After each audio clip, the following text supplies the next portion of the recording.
Ionization energy.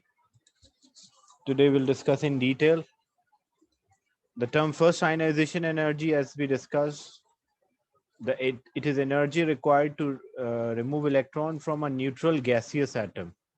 It should be an atom and it should be in a gaseous state. And how much energy is required to remove that electron from that neutral gaseous atom, we call that as ionization energy. And that's when we remove the first electron, we call that as first ionization energy. Same way, already we remove one of the electron and we are removing the second electron, then it is refers to second ionization energy. The general trend of ionization energy, as we go down the group, because the size increase, so ionization energy decreases. So down the group, the ionization energy is decreasing. Across the period, the ionization energy increases.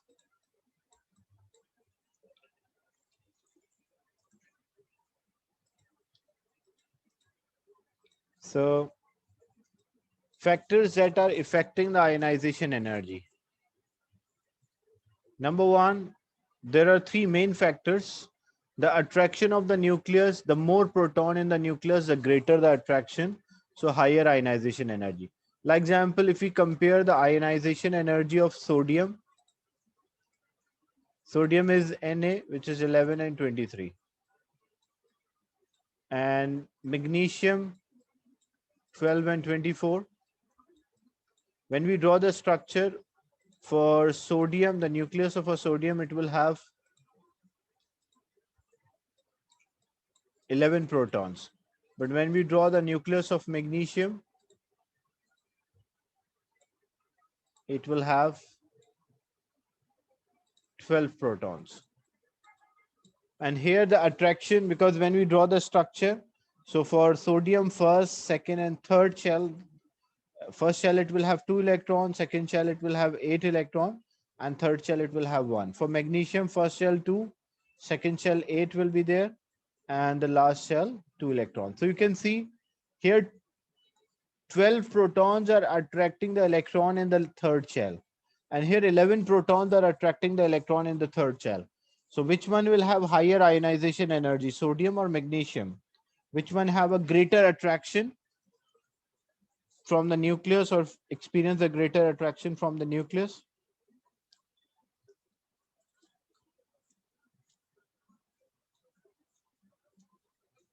So magnesium will have a greater attraction towards the nucleus. That's why ionization energy of magnesium will be higher. So first factor depend is attraction of the nucleus. Second factor, distance of electron from the nucleus. Like as the number of the shell increases, the distance between the electron and the nucleus increases as well. So ionization energy will decrease.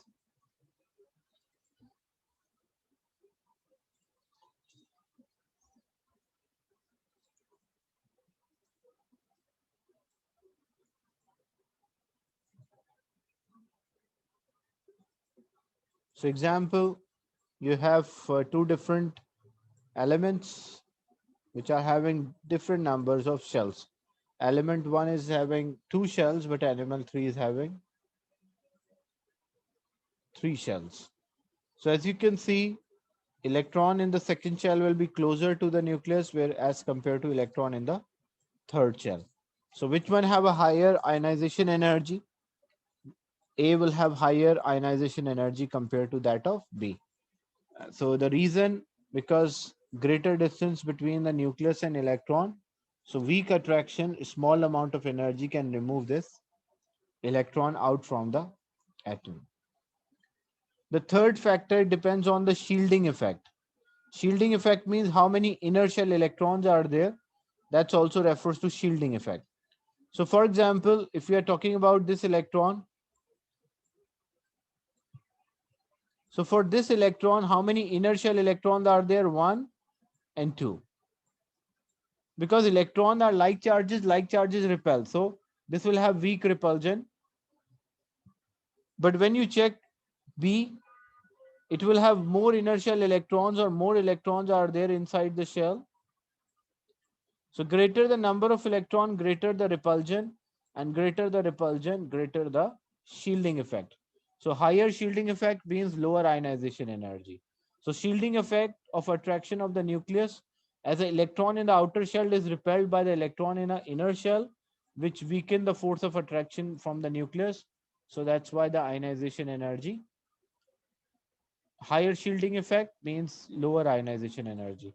So attraction of the nucleus, it is directly proportional to ionization energy. Stronger attraction, more ionization. Distance from the nucleus and ionization energy are inversely proportional, and greater shielding effect, smaller ionization energy, also inversely proportional. So using this concept, we can work out the structure of an atom. How we can work out the structure of an atom? Example,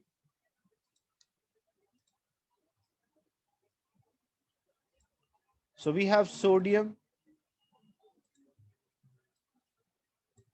which is Na11 and 23. So when we write the electronic configuration, 1s2, 2s2, 2p6, 3s1. This is how the 11 electrons are arranged.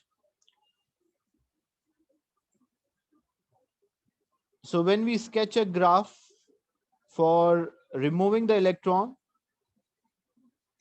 and log of ionization energy, why we use log of ionization energy, not directly ionization energy? Because when the values have too much variation, like too much difference between the values, one of the value, example 400, another value is say example 4000, another value is say 50,000, another value is 100,000. So I cannot plot a graph using these values because it's difficult that I cannot have on the same scale 400 and 100,000. That's why we normally, when the values have a greater variation, we normally take a log and then plot the results. So if you plot the result for logarithm, the purpose of taking a log is to reduce the value. So if you plot a graph for logarithm and number of electrons removed,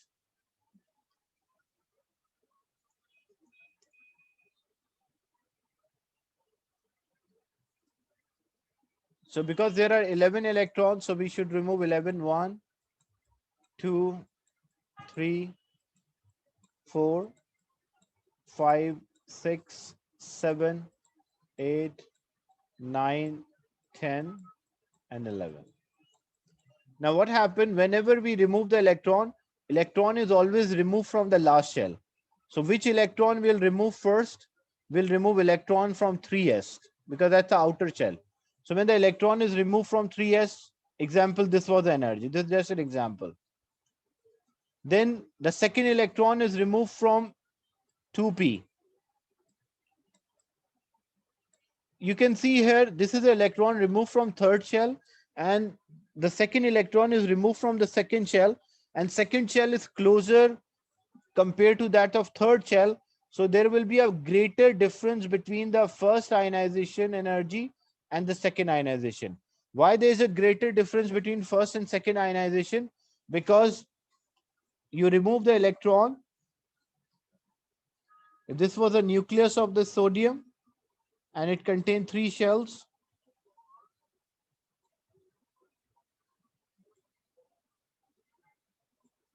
So first electron you remove from the third shell, but the second electron is removed from the second shell, which are closer to nucleus, so required greater amount of energy. So whenever there is a change in the orbital or a shell, there is a greater jump between the ionization energy. Then you remove another electron. So another electron you also remove from 2p because there are 6 electrons. So you remove another electron from 2p, then you remove another until you remove all of the 6 electrons which are present in 2p. So, but what happened, because you are removing the electron from the same shell, so they will have a gap, but very small difference in ionization. So means when you plot the 6 electrons which you remove, so there will be a gap, but small difference as compared to the first and second. Why first and second? There's a big difference between the ionization energy Reason for that, because the shell changes.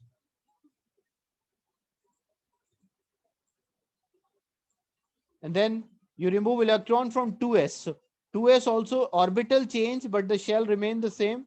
So there again, it will be in the same order. Then again, when you remove the last two electrons you're removing from the inner shell, then again there will be a big jump when you remove the 10th and the 11th electron. So the gap, big jumps are representing that there is a change in the shell. So here also what happened? The shell changes. Is it clear? So using this ionization or successive ionization energy, we can work out the atomic structure and identify how many shells are there in an atom. How many electron shells are occupied in an atom. Is it clear, the idea? Any doubt in this? The successive ionization energy of the element?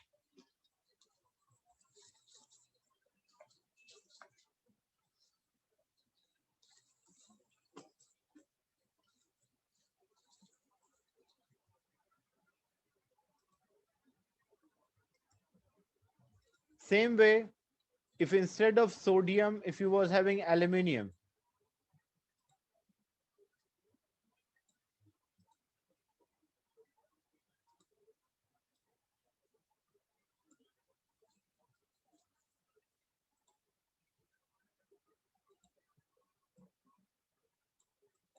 so if you have aluminium, which is 27 and 13, so when you write electronic configuration, it will be 1s2, 2s2, 2p6, 3s2, 3p1. But when you remove electron,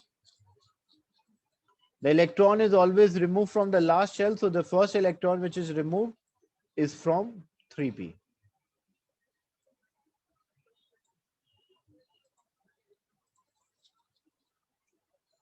So on x-axis, you have number of electron removed.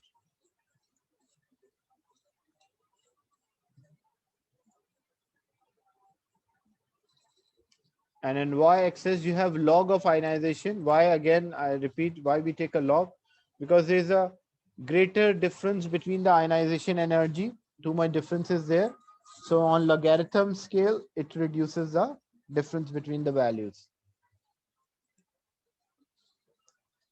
So you want to remove 13 electrons.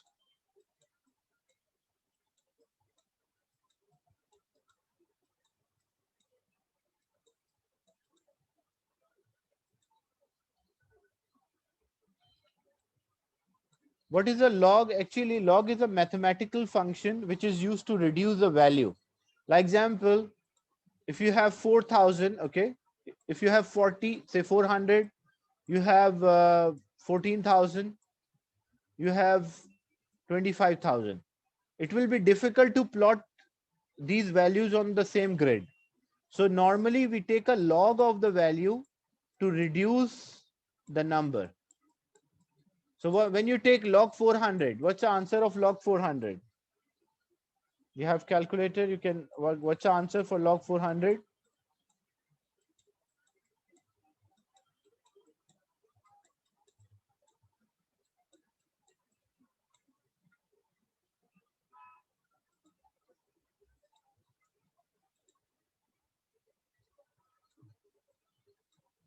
$2.6. Then what is the answer of log 1400?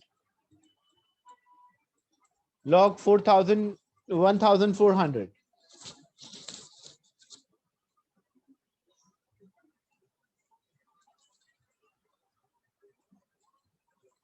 It's 3. Then what is the answer for log 25,000?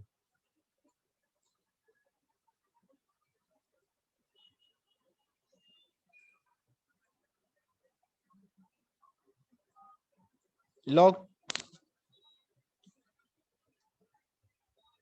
which is about 4.4. So you can see here These numbers can be plot on the same grid because 2.6, 3, 4, but these numbers 400, 1,400, 25,000, it will be difficult to plot on the same scale. That's why we take a log, reduce the value, and then plot the result with log.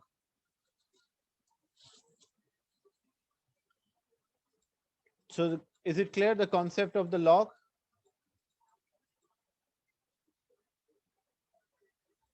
It's just a mathematical function which is used to reduce the value. Now what happened as we remove the electron? So the first electron which is removed,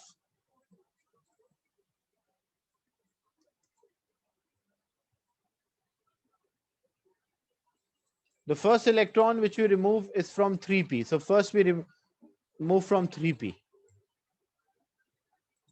So when we remove the electron from 3p, example, this is a value. Then the second electron, it is removed, then electron is in 3s. So there will be a gap, but not too much difference will be there between them. 3s, then 3s. Because 2 electrons are there. Then you remove the fourth electron. The fourth electron must be removed from 2p. So the shell changes. Whenever the shell changes, you will have a greater difference or a big gap or a jump between the ionization energy. And then you will remove from 2p. There are 6 electrons, so 6 times you'll remove electron from 2p. And then you remove from 2s and 2s. So 1, 2p, 2p, 2p, 2p, 2p, and 2p. And then you remove electron from 2s. There will be a gap, but not too big difference.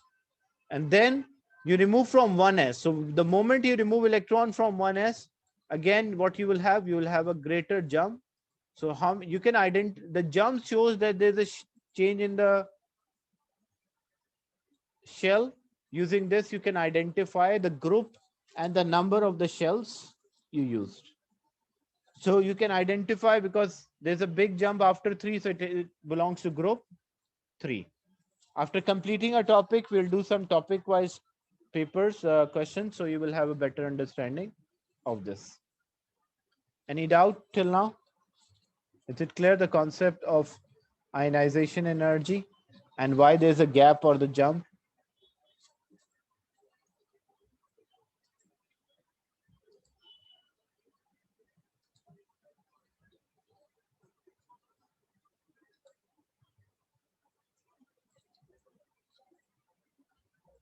So here you can see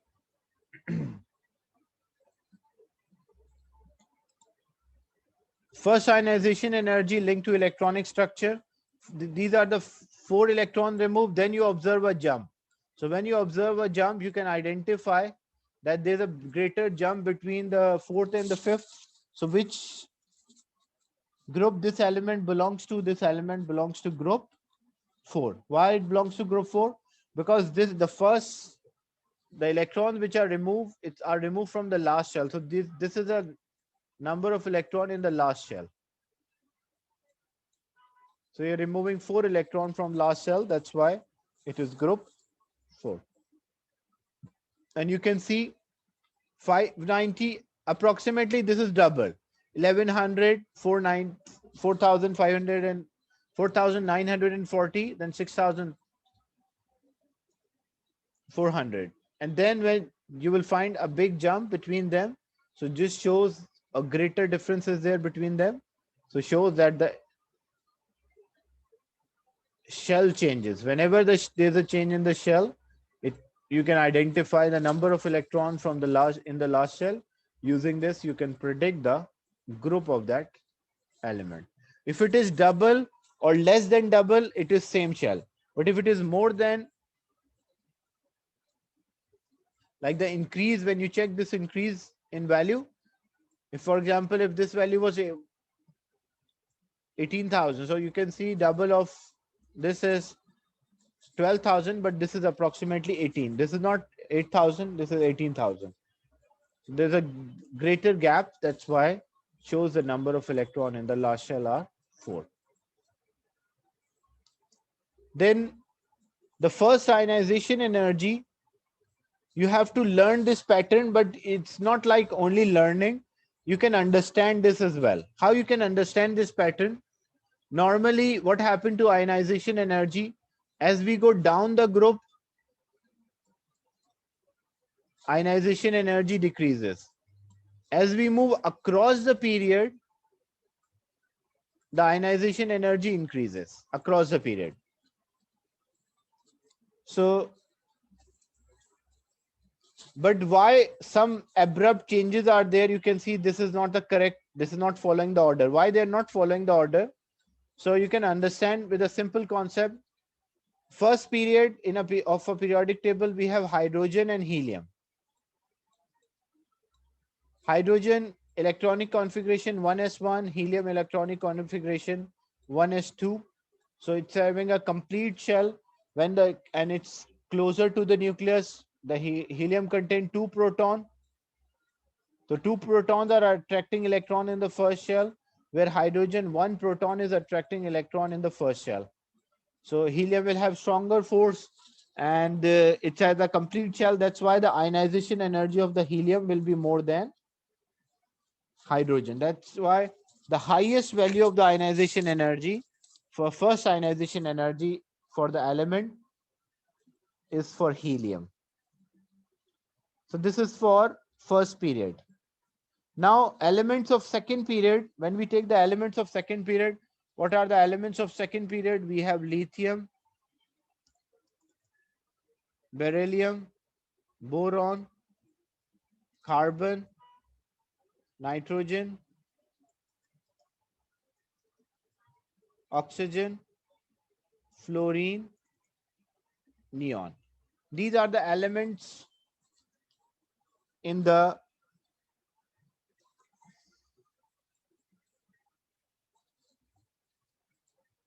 second period.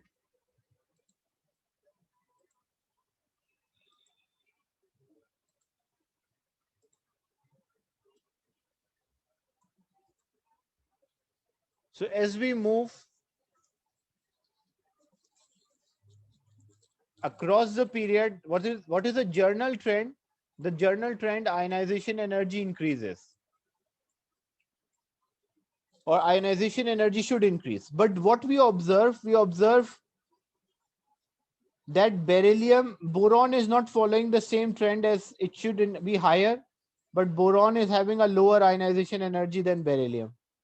And same thing, when we check oxygen, oxygen is having a lower ionization energy than nitrogen. So what is the reason why the beryllium and a boron having a different ionization? Like as we move across the period, the number of proton increase in the nucleus, so ionization energy should increase. But from moving from beryllium to boron, it should increase, but we observe it is decreasing. Same way, moving from nitrogen to oxygen, it should increase, but again we observe oxygen is not higher, it is decreasing. What's the reason for that? When you write the electronic configuration for beryllium, beryllium is 4 and 9, and boron is 5 and 11.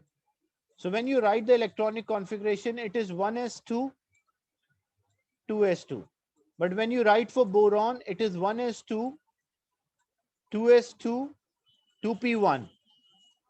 So for the last shell, this is the last shell. For the last shell electron, in case of beryllium, only 2 electrons in the inner shell.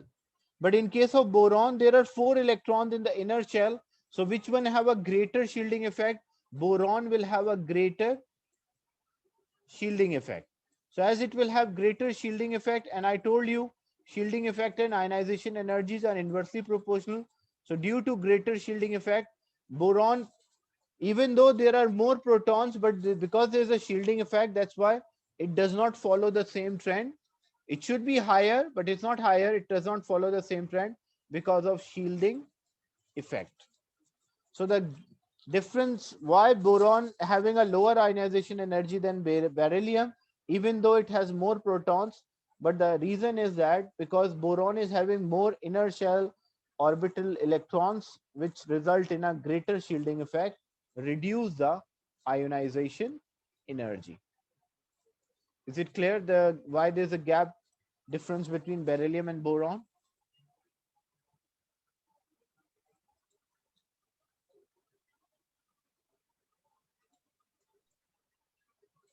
Is it clear, this idea?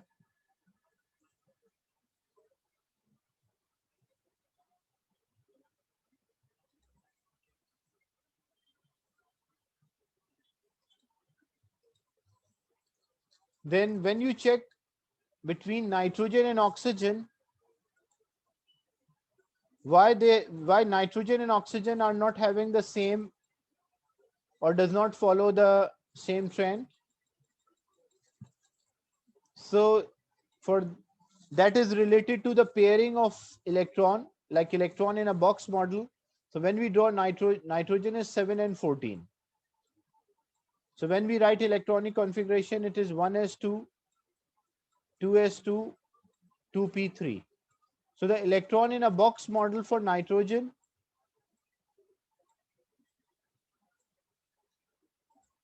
so first shell it will have 2 electron, opposite spin. Second shell 2, and p is divided into p is having consists of 3 orbitals. First, if we have 3 electron will occupy singly, so they have less repulsion. But when we write for oxygen 8 and 16, so the electronic configuration 1s2, 2s2, 2p4. So when we make electron in a box model,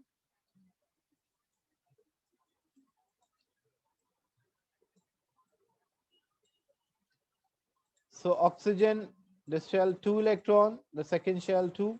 But when you check the orbital p subshell, which is having 3 orbitals, so first electron will occupy singly, but there are 4 electrons, so then the electron will be pair. And because there is a pair of electron in the orbital, this pair will have more repulsion, so it will be easy to remove this electron out as compared to that of nitrogen. So that's the reason why oxygen ionization energy is less than nitrogen, because there is a pair of electron, so they have greater repulsion. A small amount of energy can remove this electron out from the shell. Is it clear, the two different reasons? And same way, if the question is what is the why magnesium and aluminum, so you can see that's the same reason. This is group 1, group 2, boron is group 3, carbon is group 4, nitrogen group 5, oxygen group 6, fluorine group 7, neon group 8.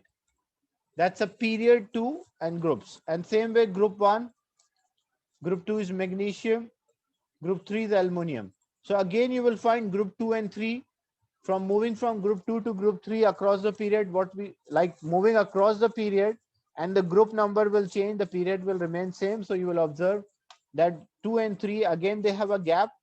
Why there's a gap? Again, in aluminum there will have it will have a greater shielding effect than magnesium.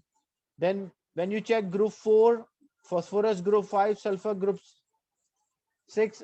So you can see nitrogen was group 5, oxygen was group 6. Now phosphorus group 5 and sulfur group 6. What is the reason why phosphorus ionization energy is a bit higher or equal to sulfur? The same reason is because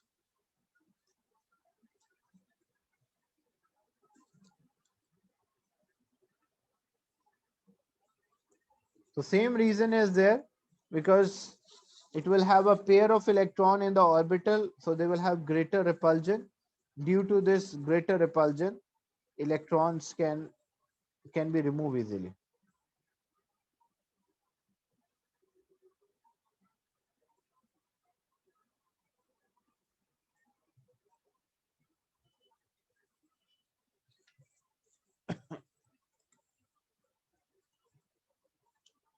Any doubt in this part? Is it clear? So you have to learn this trend, and it's easy to remember. Group 2 and 3 there will be a jump, group 5 and 6 there will be a jump as well. So if a question is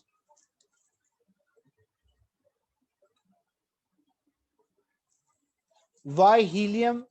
The largest first ionization energy. What's the reason why helium is? Because helium contain two protons, contain two electron, neutron. I'm not drawing just because it's structure. So electrons are closer to the nucleus. So its first electron in the first shell, which are the closest to the nucleus. No shielding effect is there. So helium has a bigger first ionization energy than hydrogen, and which is having one proton. And then why do first ionization energy decreases down the group? So as we go down the group, what's the reason why the ionization energy is decreasing? Even though there are more protons, but what happens as you go down the group? The number of the shells changes, electron shells. So as we go down the group, the outer shell electron are far away from the nucleus. So further away from the nucleus, they will have greater shielding effect, because more inertial electron means greater shielding effect. This will have small shielding effect, and this will have no shielding effect. Is it clear? The two reasons why, if a question is why helium ionization energy is higher than other elements or hydrogen, you can be mention in terms of distance between the nucleus and electron and the shield, no shielding effect. And why do first ionization energy decreases down the group? Because greater number of shell, electrons are far away from the nucleus, and greater shielding effect. That's why they will have lower ionization energy.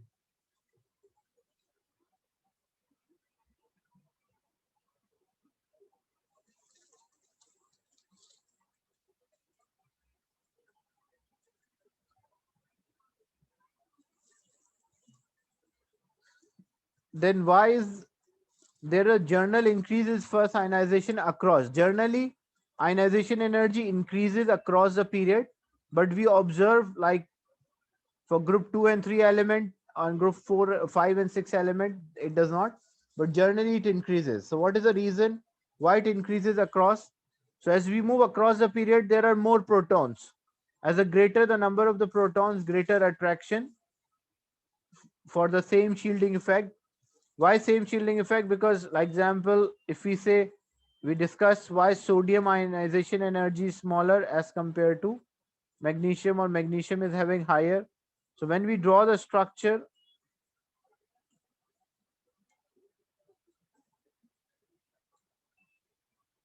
the first shell it will have 2, both will have 2. The second shell both will have 8, and the third shell will have 1 electron in sodium and 2 electrons in magnesium. So what happened? The same third shell, but here third shell is experiencing attraction from 11 proton. Third shell electron experience attraction from 12 proton. So greater attraction for the same shielding effect. Why? Because same number of shells, so same shielding effect. Is it clear?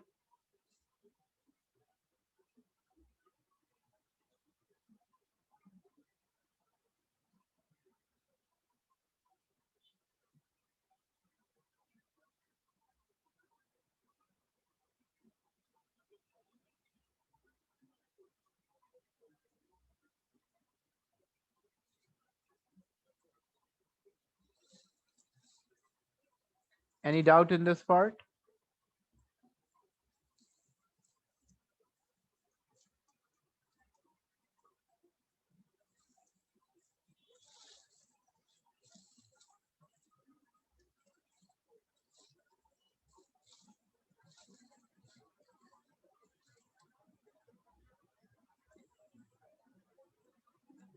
And if they ask why sodium has a much lower first ionization energy than of neon, so when you write for sodium,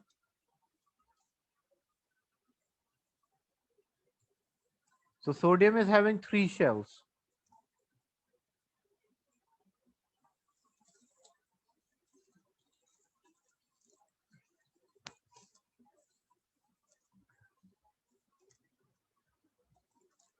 because sodium is 11, neon is 10 and 20, whereas sodium is 11 and 23.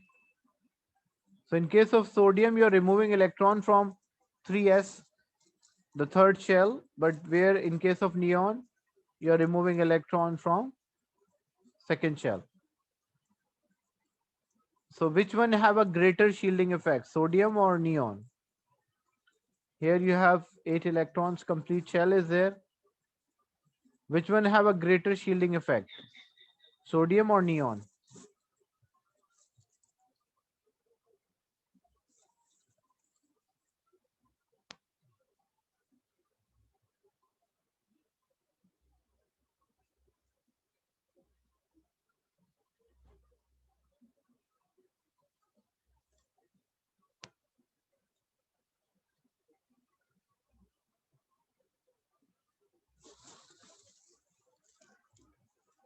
Yeah, which one have a greater shielding effect? Shielding effect refers to number of electron in the inner shell.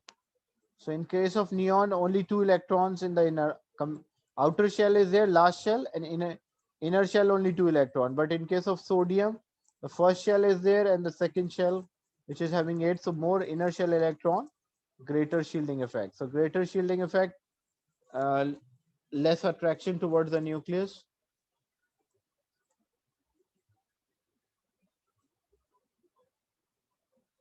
That's why the ionization energy for neon is higher as compared to that of sodium.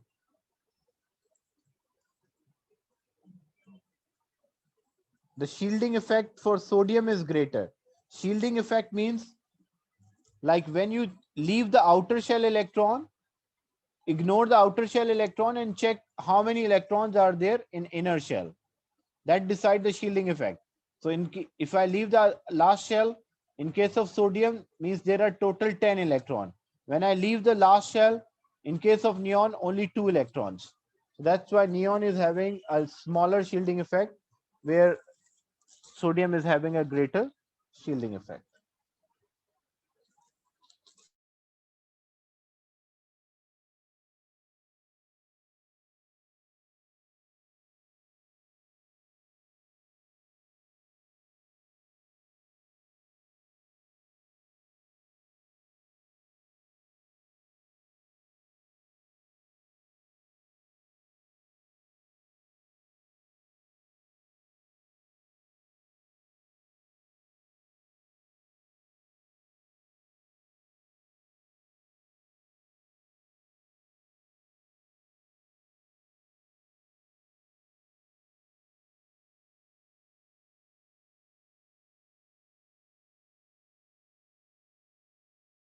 So why there's a small drop from magnesium to aluminum?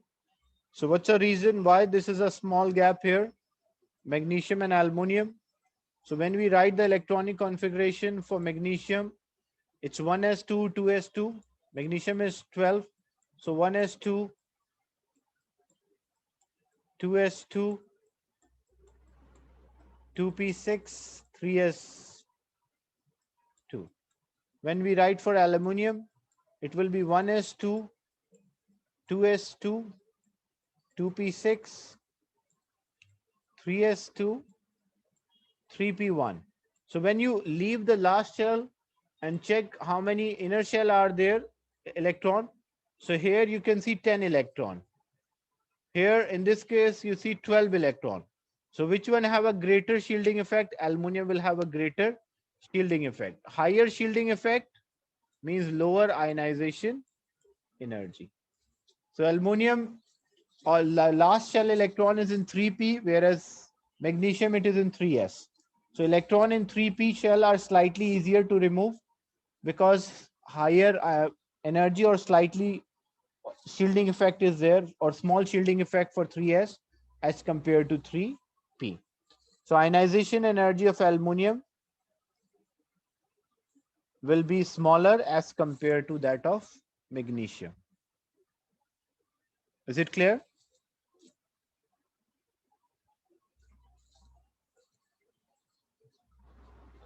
Any doubt in this part?